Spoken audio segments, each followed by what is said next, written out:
Ayan oh. Hello guys. Dagat ulit tayo pero ibang lugar naman. Dito nga pala to sa Luna, La Union, Luna. Ito yung tinatawag nilang Baluarte. Ito yung matagal nang nakatayo dito na parang ano to eh. Yung ilaw sa tabi ng dagat, anong tawag doon? Yan o. Matagal ng panahon na parang payata ng Kastila to.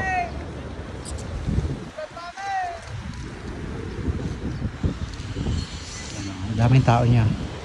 Sa loob niyan, pag sinilip mo yan, punong-puno na nagpapapicture. Ang ganda, di ba? At ang alon, dahil kababagyo lang, ang lalaki.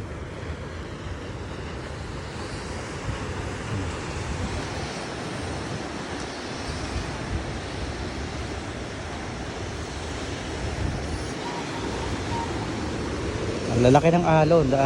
Last akong pumunta dito ay parang last year.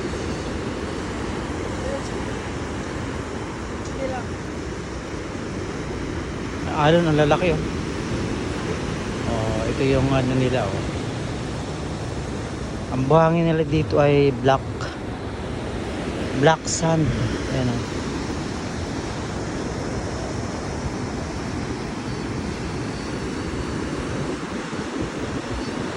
Ang lalaki ng alon.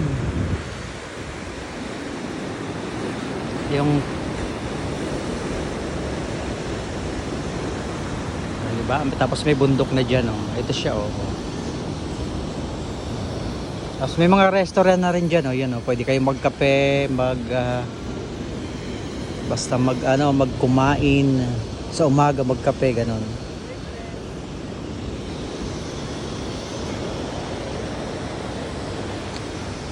Marami rin nagtitinda ng mga anik-anik dito oh. Ayan.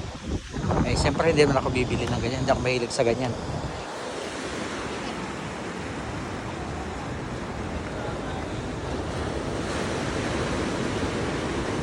At nung unang punta ko dito, sa bagay ilang punta ko na dito, wala pa yung lugar na yun. Meron na ngayon ulit, bago na naman. So siya talaga, nagbabago na talaga ang lugar na to at napupuno na ng mga restaurant malamang yan or resort.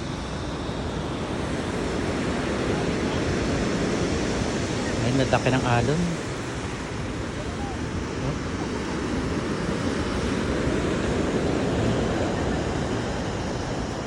At kaya malalaki siguro ang alon dito dahil kagabi ay malakas ang bagyo. Lakas ng hangin dito kagabi. Yan, dito marami nagtitinda dito ng mga buko, mga street food.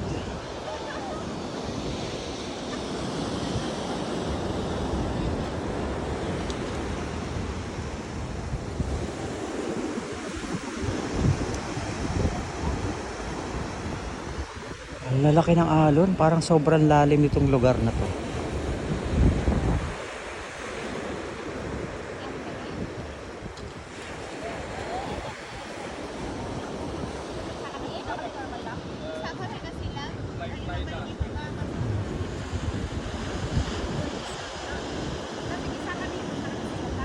Ang dami nagpapapicture dito.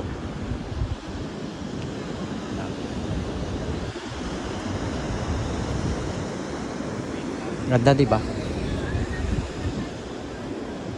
Ikot tayo sa may entrance ng pinakang silipin natin yung loob. Marami dito nagpipicture.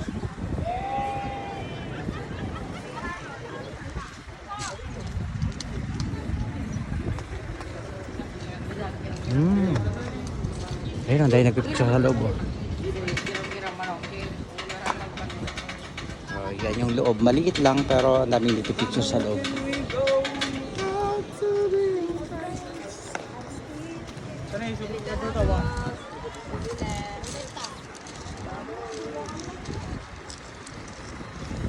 Ayan. Order na tayo sa restaurant para makakain na tayo. Alright.